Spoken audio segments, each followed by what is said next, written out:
see in this number there are, एक minute, Surabhi नाम का फोन है. हेलो, हाँ मैम.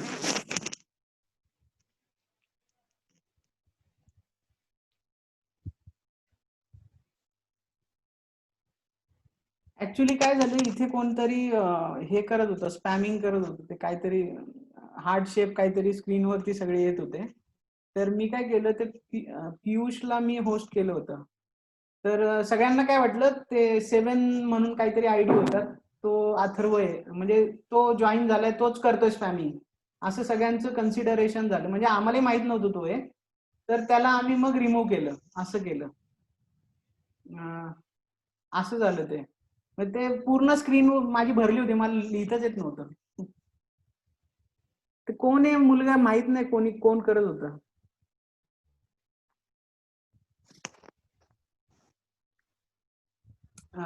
मुलांनाच माहिती आहे की कोण. एक सुनबे म्हणून ते म्हणत होते, केमिस्ट्रीच्या लेक्चरला पण येत होता, असं कोणतरी आहे. आता अथर्व आला तर मी त्याला मग ऍडमिट करतो. आता परत नवी मीटिंग चालू केली आहे. आता त्याला रिक्वेस्ट पाठवली. ठीक आहे, ओके.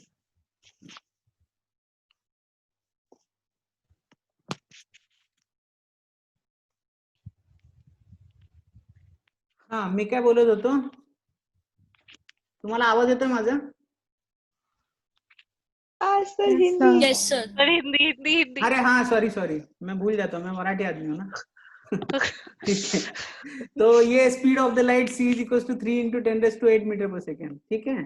तो इसमें infinite number of significant figures है. कितने? बताता हूँ कैसे. Infinite number. ओके. कभी भी बोलना मत 1 सिग्निफिकेंट फिगर है, क्योंकि ये क्या है, already this measurement is done. Already speed of the light सबको पता है, वो एक्यूरेट है, उतना ही होता है, उसमें कुछ डाउट नहीं है किसी को. ठीक है. अगर डाउट नहीं है तो मैं इस 3 × 10⁸ को मैं ऐसे भी लिख सकता हूँ, 3.0000 अप टू इंफिनिटी. राइट. ये जो 3 है पहला, उसको मैं .00 अप टू इंफिनिटी लिख सकता हूँ. तो अगर मेरा इंफिनिटी का 0 मैंने सिग्निफिकेंट फिगर माना, तो how many significant figures? Infinity, infinite. आपको समझ में आया ये? हाँ सर, समझ आया. हाँ. अभी अगर मैं आपको पूछूं perimeter of the square, square का पेरीमीटर, यानी स्क्वायर का साइड रहता है a, तो पेरीमीटर कितना होगा बोलो? 4a. So how many significant numbers are there in this? एक. Infinite. Infinite. Infinite. क्यों? अभी 4 आपको पता है ना, ये तो ये हमें फॉर्मूला से पता है कि ये फिक्स्ड रहता है 4a. This formula is fix one. You don't have any doubt in this formula, right? आपको कुछ डाउट है क्या? नहीं, डाउट ही नहीं है तो you can write what, infinite numbers of significant figures are there. ठीक है. आपको समझ में आ गया ये? ऐसे क्वेश्चन आ सकते हैं. अभी मैं कुछ नंबर लिखूंगा यहाँ पे, आप मुझे फटाक से नंबर ऑफ सिग्निफिकेंट फिगर्स बोलिए. ठीक है. So I will write it down one by one, you have to just tell me. तो मैं एक के बाद एक लिखता हूँ, बाद में एक साथ अपन ये करेंगे. ठीक है, ऐसे ही लिख देता हूँ.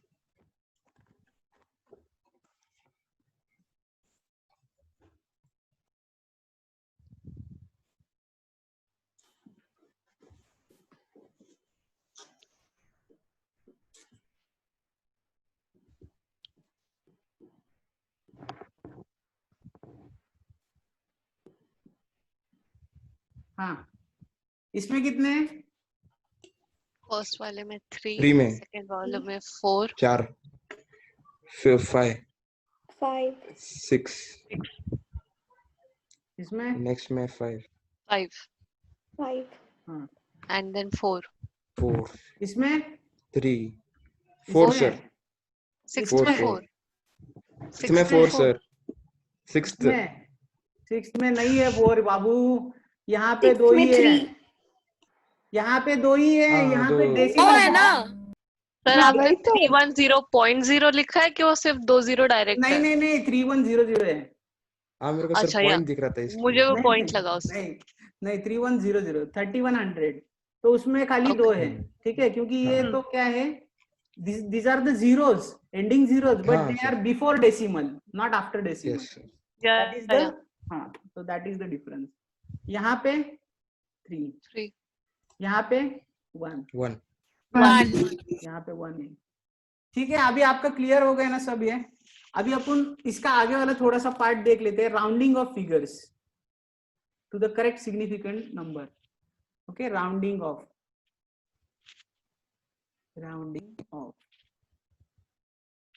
तो यहाँ पे कुछ एग्जांपल्स लेंगे हम, तो उसके जरिए हम डिस्कस करेंगे। पहला है value 3.72, so round this number two the 2 significant number.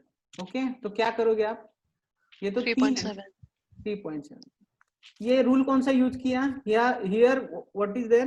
जो नंबर राउंड हटाना है, it should be less than 5. So it will remain unchanged. Correct. So ये हो गया 2 लेस देन 5 है, इसलिए ये 3.7 हो गया। अभी अगर मैं लिखता 3.76, 3.8.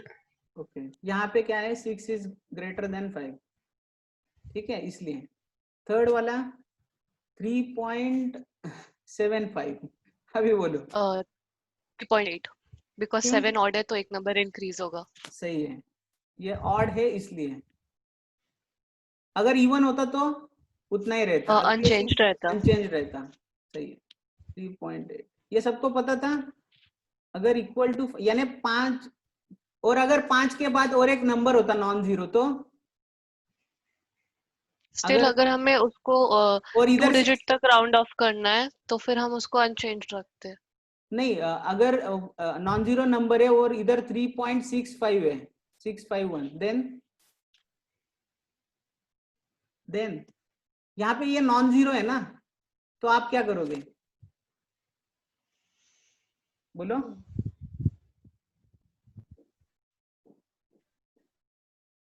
No idea sir. नहीं, ये क्या बोला? अरे देखो, 5 के बाद अगर 0 होता, ठीक है, अगर 0 होता और ये इवन होता तो ये वैसे ही रहता। समझ में आ रही है बात? 3.650 अगर होता तो ये नंबर ऐसे ही रहता। अगर यहाँ पे नॉन जीरो नंबर आ गया तो ये एक इंक्रीज हो जाता है। Okay, if there is a non zero number after 5।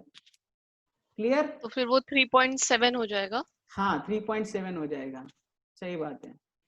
Okay, only the thing is that after 5 there is a non zero number, कोई भी नंबर चलेगा। ओके, जीरो नहीं चलेगा। If 0 is there, it will remain 6 because it is even. Okay, or if it is odd, then you have to add 1. ठीक है, आपको समझ में आया difference? Yes sir.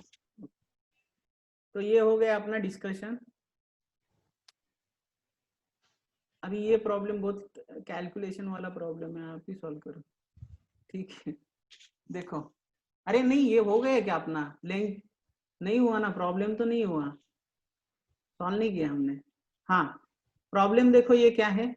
The length, breadth and thickness of a rectangular sheet of metal are 4.234 1.005 meter, और ये metre में convert करना पड़ेगा, तो ये कितना हो जाएगा? 0.0201। ओके, इसमें भी सिग्निफिकेंट फिगर्स कितने बचे हैं? 3, और अर्लियर में भी कितने थे? 3। ओके, so whenever, एक रूल है आपको पता है, when you are going to change the unit of the same physical quantity, then the number of significant figures must remain same. यानी ये देखो 2.01 सेंटीमीटर, यहाँ पे यूनिट कौन सा है? सेंटीमीटर है, ठीक है। जब आप इसको SI यूनिट में कन्वर्ट करोगे, then you have to write like 0.0201, so यहाँ पे भी 3 सिग्निफिकेंट फिगर है। ओके, तो ये मैच होने मांगते हैं, ठीक है, क्लियर? तो ये इसका वैल्यू अपन क्या लिखेंगे? 0.0201 मीटर, ठीक है। इसको हटा देता हूँ, अभी आप कैलकुलेशन करो, ये मैं फॉर्मूला बता देता हूँ आपको। सरफेस एरिया का फॉर्मूला पता है ना? क्या निकालना है हमें? Area, surface area of the sheet क्या होगा? 2 times लेंथ इंटू ब्रेड्थ तो height plus height into length, तो ये पूरा कैलकुलेशन आपको करना पड़ेगा।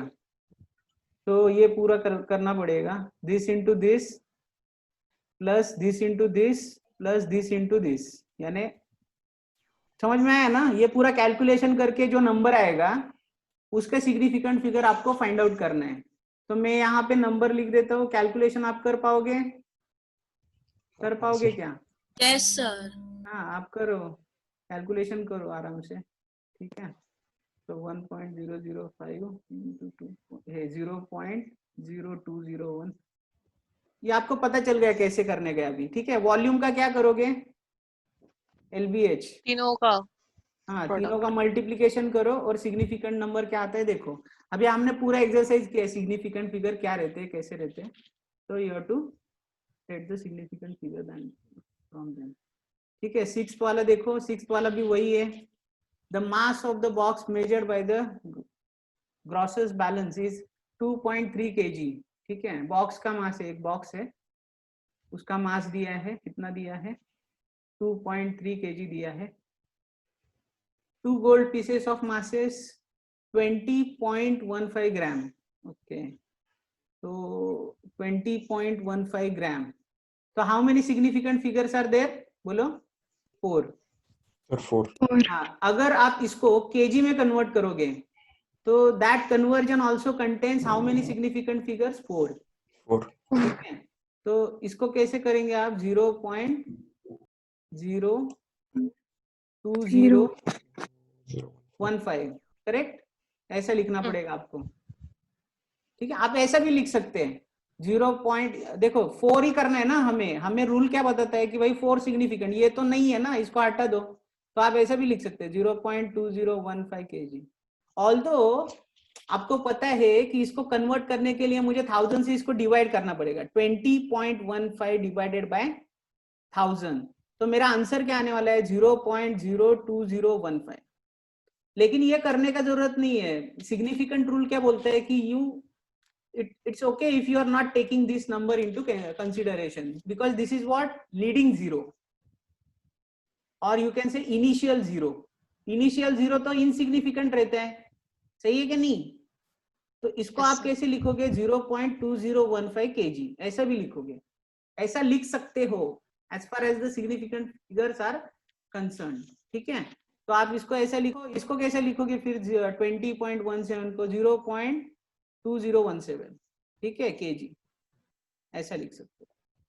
because here the 4 significant figures are there and here also you are going to get 4 significant figures.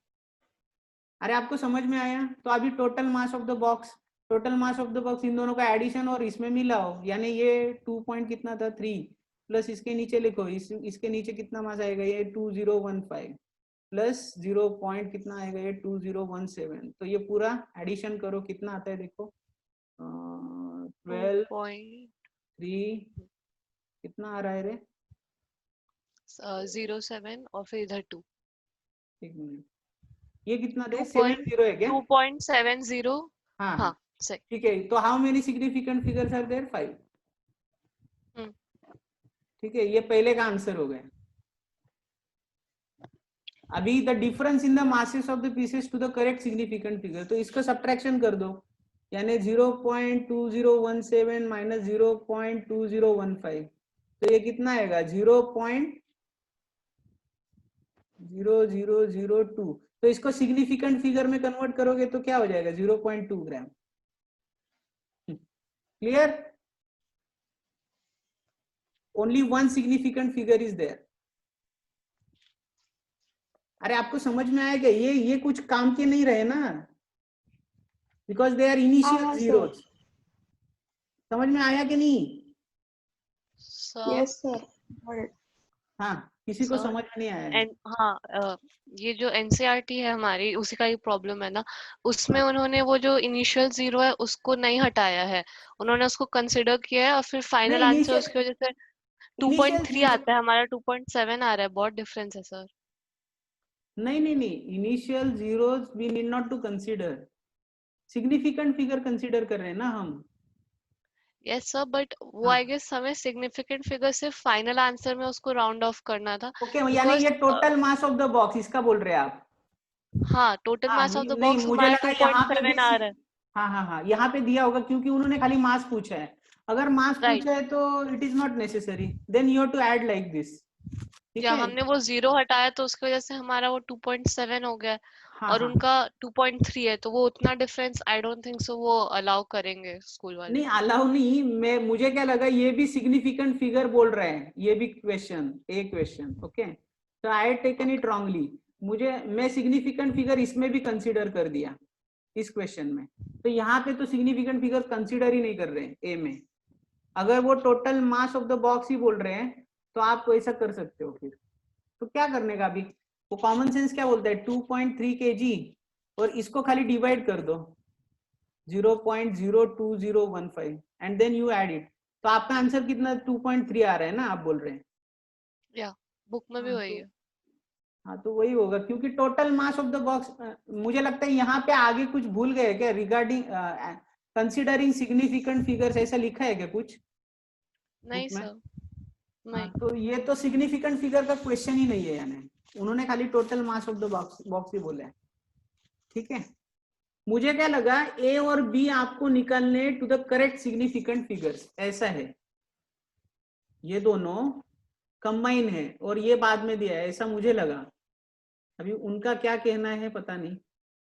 उनका अगर ये सेपरेट कहना है तो फिर खाली मास का एडिशन, तो वो तो कॉमन सेंस है, ये करो ये करो और आपको total mass of the box मिल जाएगा। ठीक है, तो ये क्वेश्चन में मजा नहीं है ना देन, समझ में आ रही है क्या बात? 2.3 kg और ये ग्राम में है, इसको खाली केजी में कन्वर्ट करने का, ऐड करने का, इसमें क्या मजा है? क्वेश्चन क्या, सवाल में कुछ मजा ही नहीं रहा फिर। तो मुझे नहीं लगता कि ऐसा, मैं चेक करता हूँ। ठीक है, I will yes check sir. It. हर क्वेश्चन के एंड में है correct to sorry, significant figures. क्या बोल रहे हैं? क्वेश्चन के एंड में दिया है करेक्ट टू सिग्निफिकेंट फिगर्स। वो लाइक बी पार्ट के नीचे वो दिया है, एंड लाइक वो सर का मेथड सही है, बट हमारा जो लाइक एनसीईआरटी के एंड में आंसर्स रहते हैं ना, वहां पे 2.3 और सेकंड पार्ट का 0.02 ग्राम आ रहा है। लाइक अगर 0.1 0.2 तक का डिफरेंस अलाउ रहता है, बट अगर हमारा 2.7 आएगा, बुक में 2.3 है, तो फिर वो प्रॉब्लम हो सकती है ना। देखो ये नंबर मैं बोलता हूँ 0.0002, how many significant numbers are there? 1 0.002, how many? 1 1 0.02, 0.2। 1 तो ये चारों एक ही है। If you consider the significant figure, all are same values. समझ में आ रही है क्या बात? Yes sir. हाँ, तो आप ऐसे भी लिख सकते हो, ऐसा कुछ नहीं है। तो करेक्ट सिग्निफिकेंट फिगर यानी आपने प्रॉपर वे में 0.2 लिखना है एक्चुअली।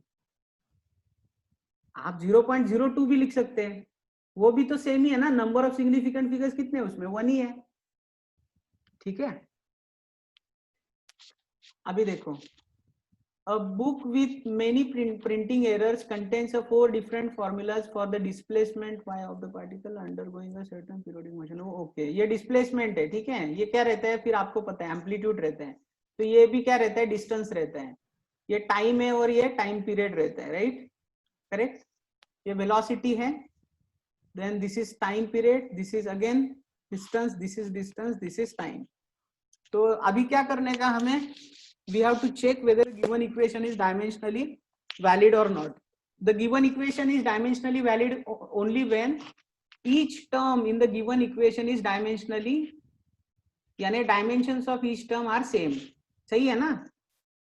तो यहाँ पे ये इक्वेशन को कंसिडर करेंगे हम पहले, y is equals to a sin। आपको पता है ये ना डायमेंशनल एनालिसिस कैसे करते हैं? Yes sir. हाँ, तो यहाँ पे कितने टर्म्स है बोलो? 2 टर्म्स आर देयर, 1 2। ठीक है, इसके डायमेंशंस क्या है? L1। इसके डायमेंशंस क्या आएंगे? देखो ये डिस्टेंस है, इसके L1 आएंगे, और ये टाइम है ऊपर। ठीक है, अभी देखो ये जो एंगल रहता है ये बहुत ही छोटा रहता है, so you can consider this part, that means sign को भूल जाओ, खाली ये जो फिजिकल क्वांटिटीज दी है उनको खाली कंसिडर करो। ऊपर भी टाइम है, नीचे भी टाइम है, यानी क्या कैंसिल हो जाएगा। तो यहाँ पे भी डायमेंशंस क्या है, l⁻⁴ ही है। तो ये दोनों डायमेंशंस क्या हो गए, सेम हो गए। तो given equation is dimensionally correct. Correct. Okay, sir A यहाँ पे क्या डिनोट कर रहा है? एम्पलीट्यूड, एम्पलीट्यूड, एम्पलीट्यूड डिस्टेंस ही है वो, एम्पलीट्यूड बोलते हैं उसको। ठीक है, ओके। अभी ये देखो y is equal to a sine vt, v into t करोगे तो आपको क्या मिलेगा, बोलो v इंटू टी करोगे तो क्या मिलेगा, velocity is equal to displacement by time, so v into t is what, displacement. तो ये बेसिकली क्या दिया है, डिस्प्लेसमेंट। तो अगर ये डिस्प्लेसमेंट इंटू डिस्प्लेसमेंट, तो ये क्या हो गया, इधर का डायमेंशन क्या हो गया, right hand side dimensionally no, L2, L2। और इधर क्या है L1 है। तो ये डायमेंशनली इनकरेक्ट है। ठीक है, तो सेकंड नहीं है। अभी ये देखो y is equal to a by t और ये t बाई a, तो यहाँ पे क्या हो जाएगा, वो 0 हो जाएगा, मतलब 1 कट जाएगा। हाँ अभी देखो ये a बाई टी के क्या लिखूंगा मैं, L1 t⁻⁻⁻1 -1। और इंटू ये क्या हो जाएगा t⁻⁻1 L⁻⁻⁻1। -1। तो दोनों को मिलाओगे तो क्या हो जाएगा, 0 हो जाएगा। और इधर तो है L1, तो ये भी डायमेंशनली वैलिड नहीं है। ठीक है, ये देखो इधर, इधर क्या होगा, इधर क्या होगा, ये कट हो जाएगा। ठीक है, इधर का भी कट हो जाएगा और ये क्या बचेगा, L इधर और ये L1। इधर। हाँ, तो ये डायमेंशनली वैलिड है। ठीक है, यस सर। ओके, ये अभी प्रॉब्लम नंबर 8 ले लेते हैं। ये तो आपको पता है, आइंस्टाइन्स मास एनर्जी इक्वेशन क्या बोलता है ये, m इज इक्वल टू, अभी क्या बोल रहे हैं ये, famous relation in physics rest mass. Okay, क्या दिस रिलेशन, अरे वो पता है हमको, boy recalls the relation almost correctly but forget where to put the constant c। Okay, यहाँ पे c किधर रखने का वो बोल रहे हैं। तो आपको पता है अगर मैं m अपॉन m नॉट करूंगा इस इक्वेशन से, तो मेरे को इधर डायमेंशन लेस हो जाएगा। हाँ, तो डायमेंशन लेस हो जाएगा। तो ये इधर का भी डायमेंशन लेस होना मांगता है for the correct equation, right. Equation. तो यहाँ पे मुझे क्या करना पड़ेगा, c स्क्वायर से डिवाइड करना पड़ेगा। ठीक है, वेलोसिटी ऑफ लाइट, तो ये c स्क्वायर यहाँ पे आएगा। तो this will become what, m is equal to m not divided by root of 1 minus v square divided by c square, or you can write what, m naught 1 minus v square divided by c square raised to minus half। ठीक है, ऐसा भी लिखता है। Only v square is being divided by c square, right? हाँ, v मतलब square पूरा whole तो नहीं हो रहा ना? नहीं, क्या बोल रहे हैं, सॉरी, हाँ फिर से बोलो, क्वेश्चन क्या है, v square we have to divide by c square, that's it, because this will gets cancel ना, c यानी वेलोसिटी है एक्चुअली, ये भी वेलोसिटी, दोनों कैंसिल कर देंगे, डायमेंशन लेस हो जाएगा। क्लियर, किसी को कुछ क्वेश्चन था, किसी को एक बार फिर क्वेश्चन, से सर बता सकते हैं प्लीज? ओके, इसको एक बार फिर से बताओ, m is equal to m not, ठीक है, root of 1 minus b square, ऐसा दिया है।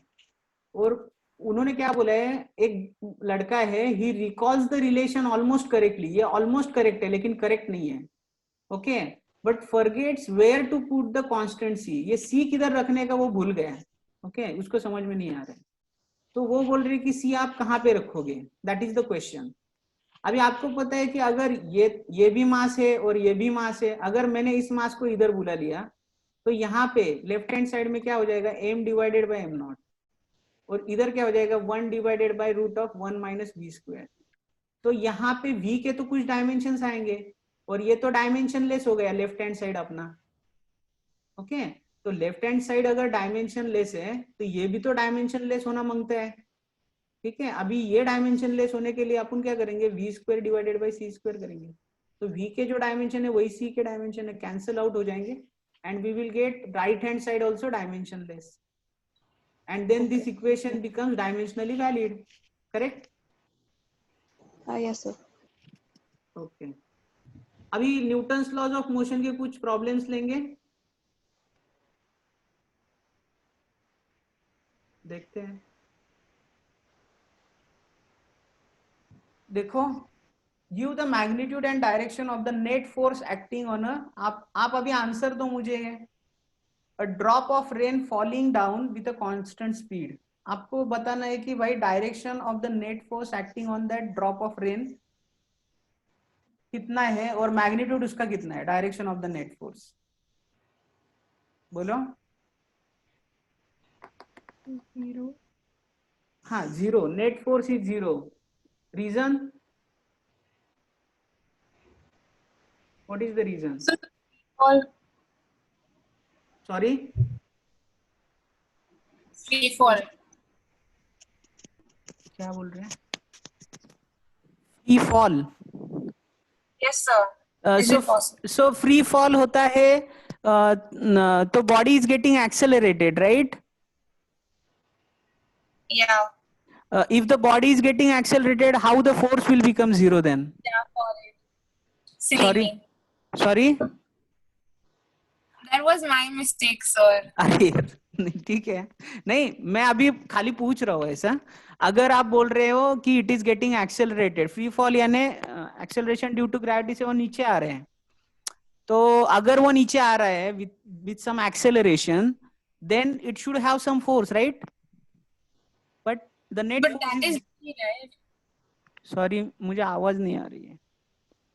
Sir, अब आ रही है? हाँ हाँ हाँ, बोलो। पर तब तो ग्रेविटेशन वर्क कर रहा है ना उस पे, तो इसलिए।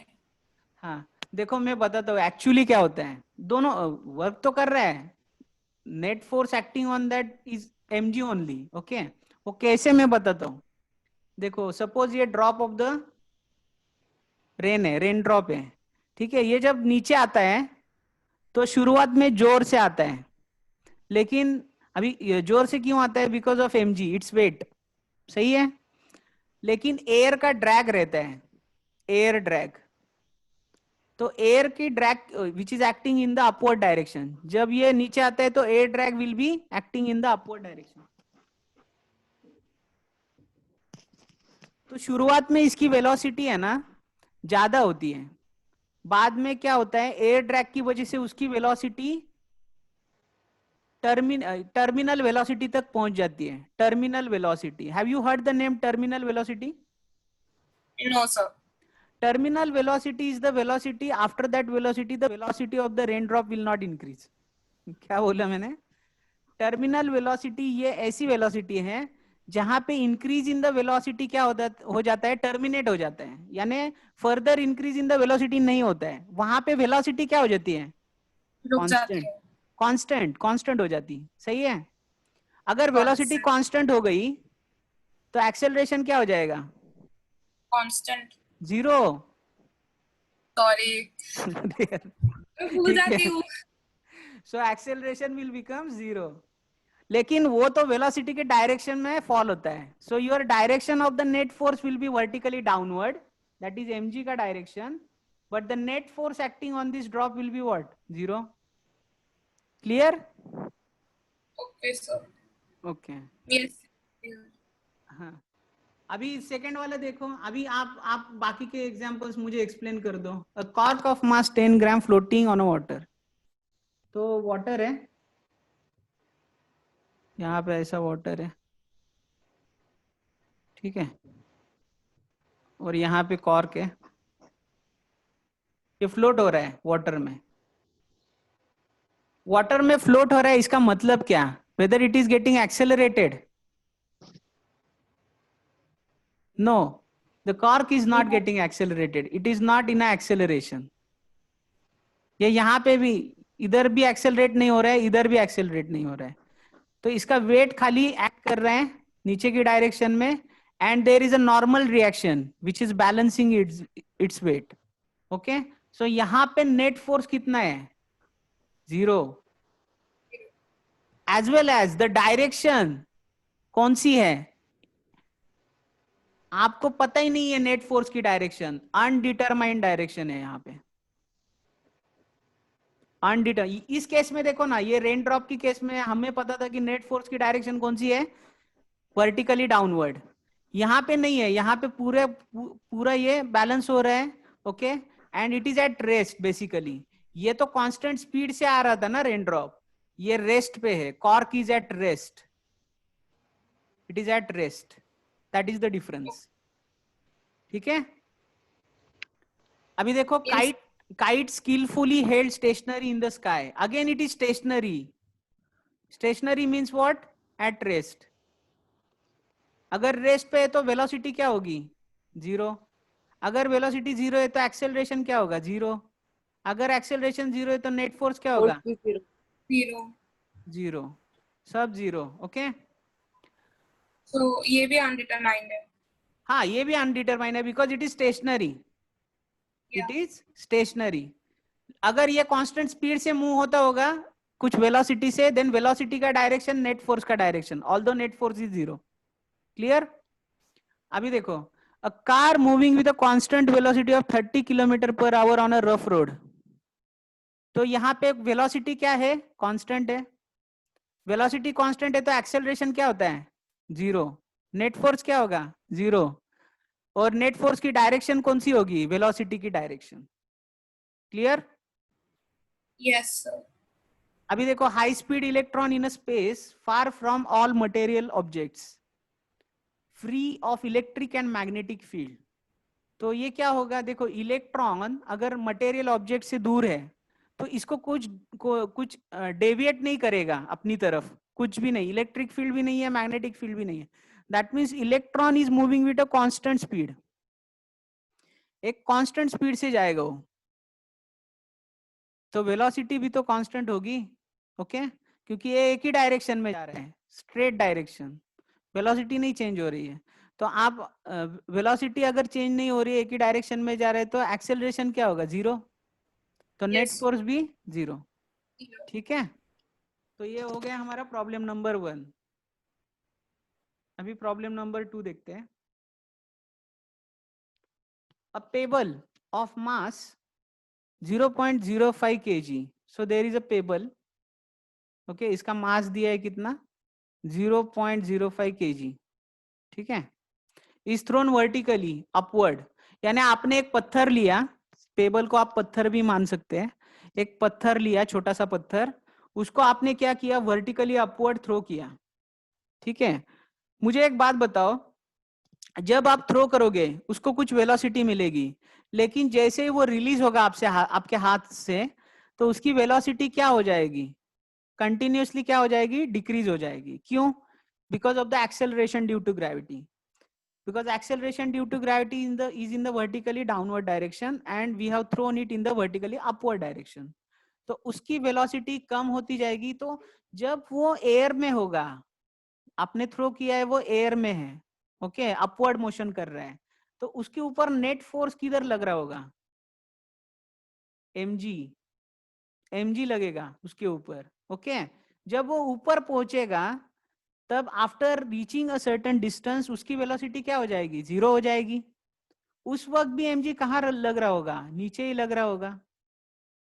जब वो नीचे आएगा, नीचे पहुंच जाएगा, तो उसके ऊपर mg किधर लग रहे हैं, नीचे ही लग रहे हैं। तो net force actually it is acting, because ये बोला है कि एयर रेजिस्टेंस आप निग्लेक्ट कर दो, उन्होंने क्या बोला है देखो, एयर रेजिस्टेंस आप निग्लेक्ट कर दो, यानी एयर ड्रैग हमें कंसीडर ही नहीं करना है। तो net force will be in the downward direction for all the 3 cases 1, 2 and 3। देखो, during upward motion mg downward, during downward motion mg downward, at the highest point where it is momentarily at rest, यानी ये position बराबर है ना, after reaching a certain distance वो रुक जाता है, फिर वापिस आ जाता है। ठीक है, तो उधर भी क्या होगा, mg is acting vertically downward. आपको ये समझ में आ गया? अरे आपको समझ में आया है? Yes sir.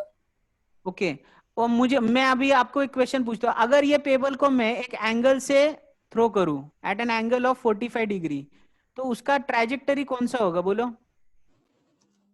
Parabolic, it will move along a parabolic path.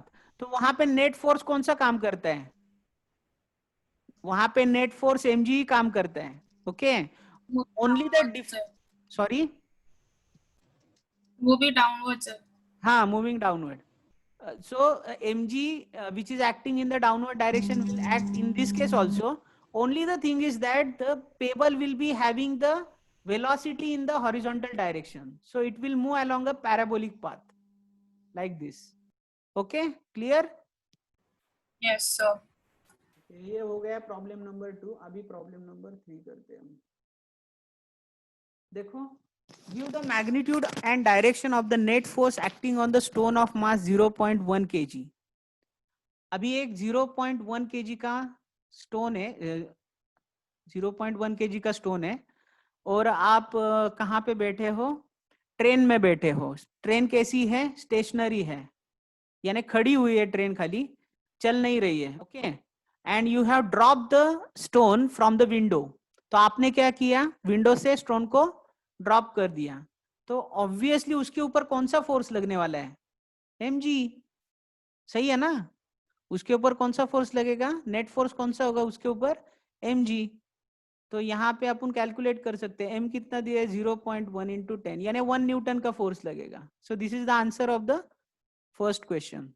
अभी क्या बोलता है देखो, just after it is dropped from the window of a train running at a constant velocity of 36 kilometre per hour. यानी अभी ट्रेन एक velocity से जा रही है. कितनी है वेलोसिटी ट्रेन की? 36 kilometre per hour. 36 kilometre per hour बोले तो 36 into 5/18, that is 10 metre per second. Okay, इस स्पीड से ये ट्रेन जा रही है. तो बोलता है कि नेट फोर्स कौन सी डायरेक्शन. देखो एक बात समझो, जब आप चलती हुई ट्रेन से कोई भी ऑब्जेक्ट रिलीज करोगे तो जो ट्रेन की वेलोसिटी होगी वही ऑब्जेक्ट की वेलोसिटी रहेगी. लेकिन जैसे ही वो ऑब्जेक्ट ट्रेन से डिटैच होगा, then the acceleration acting on that object will be separate. क्या बोला मैंने? समझ में आया आपको? आप ट्रेन में हो, ट्रेन चल रही है, आपके हाथ में स्टोन है, आपने ड्रॉप कर दिया चलती हुई ट्रेन से. तो जैसे आप ड्रॉप करोगे स्टोन को,